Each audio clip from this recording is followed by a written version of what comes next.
As I started to mention in the previous video, in virtualized environments, you do have the possibility of having less visibility into what's going on. So less visibility. Okay, and one place where that can arise, let me give you a few examples of maybe more concrete examples of that lack of visibility. And so one of the situations you have to worry about are what are called blind spots. Blind spots. Okay. So the idea behind a blind spot is that imagine you have a network-based security device. So let's say you've got a network down here, and let's say this device, this physical device, is connected to the network and it's communicating to the network. And typically in many corporate networks or in companies, you may have, let's say, a firewall or an IPS or something that's residing kind of right here. Imagine it's kind of monitoring what's going on in the network. This is your security device. Now, this particular device, it might actually, if it's not kind of VM aware, if it doesn't have any capabilities for gaining visibility into the underlying virtual instances that are running on a physical instance. In other words, maybe it sees this big physical instance, but it doesn't really know about these underlying virtual instances, then it may not realize that these virtual instances are even there in the first place. And for that matter, it may not be privy to what's happening inside of those instances. So for example, you may have, let's say these two virtual instances right here within this physical instance. And let's say these two virtual instances are communicating with each other. Let's imagine these two. This one's got sensitive data, this one doesn't. They're communicating with each other. That could be a very bad thing. Now, this communication may only be visible inside of this physical instance because it's really communication among two virtual instances.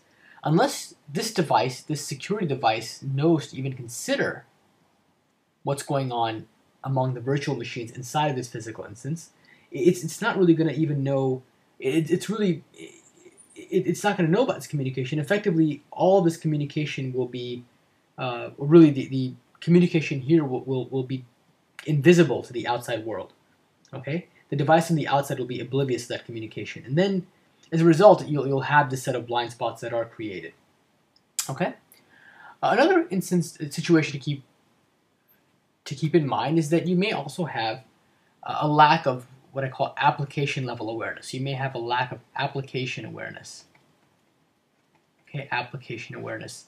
And what does this really mean? Again, it's kind of a similar story. And if you have a non-VM aware network security device, it may not know which particular virtual instance and maybe even which particular application on that instance was responsible for particular traffic flows.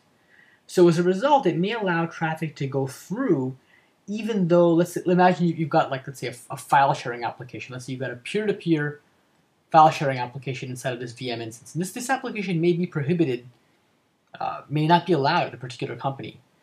Now, if this application were, let's say, running directly on the host OS, then maybe the security device would know how to find it and know how to block it. Okay? But if that application is running inside of a VM, that VM might be enough to cloak the presence of that application. In other words, the VM is cloaking the presence of the application from the perspective of the network security device.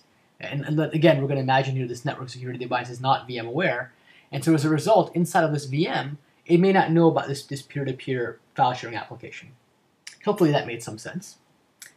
And actually, let me give another example as well where the loss of application level visibility is quite harmful. So imagine, again, you've got a host operating system. Let's say the host OS is different from one of the guest OSs. Let's imagine the host OS is, let's say, Windows XP for the sake of argument.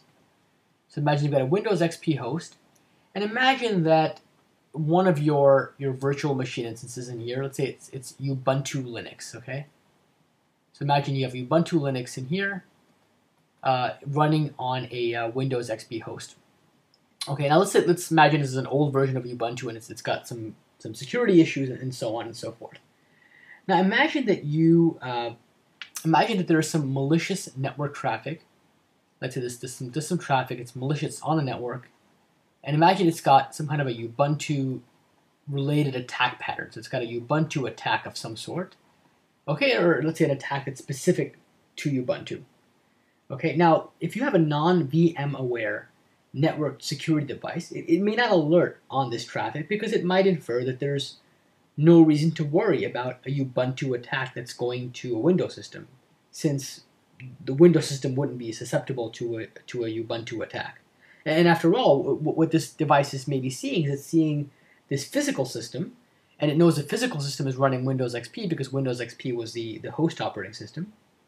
And so everything kind of ostensibly seems fine. Of course, we know that in reality that there is a major issue here because one of the underlying virtual machines running inside of this physical machine is running an operating system that might be susceptible to that attack. It's got Ubuntu on it, and so as a result, it might be susceptible to this network traffic. But this device may not realize that there is a major security issue going on underneath that it's got to worry about.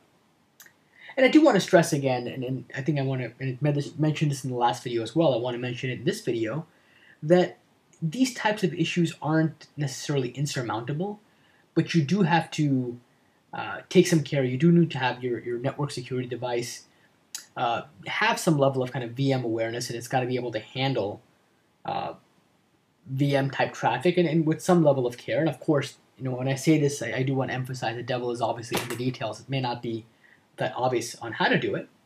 But I think those are the main considerations on the network security side. And what I'll do is maybe in the next video, I'll focus specifically on some considerations that occur within the context of endpoint security, really around malware defense within virtualized environments.